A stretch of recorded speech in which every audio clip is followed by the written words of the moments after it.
সেটা যে কারণে প্রণয়ন করা হয়েছিল সেই গণভোটটা অনুষ্ঠিত হয়ে গেছে। এটার অধীনে সামনে আর কোনো গণভোট অনুষ্ঠিত হবে না।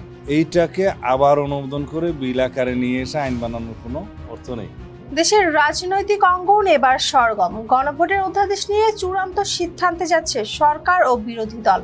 প্রশ্ন উঠছে, ইতিমধ্যে সম্পন্ন হওয়া গণভোটের ভবিষ্যৎ তাহলে কি? গণভোটের অধ্যাদেশ সংসদে উত্থাপন করা হবে না বলে জানিয়েছে বিএনপি।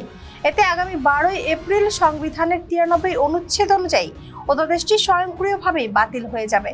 তবে বিএনপির দাবি, অধ্যাদেশ ব্যবহার করেই 12 ফেব্রুয়ারি গণভোট সম্পূর্ণ হয়েছে, তাই এটি বাতিল হলেও গণভোটের বৈধতায় কোনো প্রভাব পড়বে না। স্বরাষ্ট্রমন্ত্রী সালাউদ্দিন আহমেদ জানিয়েছেন, গণভোট ইতিমধ্যে হয়ে গেছে এবং এই অধ্যাদেশের ভবিষ্যতে আর কোনো ব্যবহার নেই, তাই এটিকে আইন আকারে পাস বা রেটিফাই করার প্রয়োজন নেই। একই সঙ্গে তিনি জানান, অন্তর্বর্তী সরকারের জারি করা 133টি অধ্যাদেশের মধ্যে কিছু হুবহু পাস হবে, কিছু সংশোধন আকারে আসবে, আর কিছু উত্থাপনই করা হবে না। তবে এই সিদ্ধান্তে আপত্তি জানিয়েছে জামায়াত। দলটির পক্ষ থেকে গণভোট সহ অন্তত 15টি অধ্যাদেশের নোট অফ ডিসেন্ট দেওয়া হয়েছে।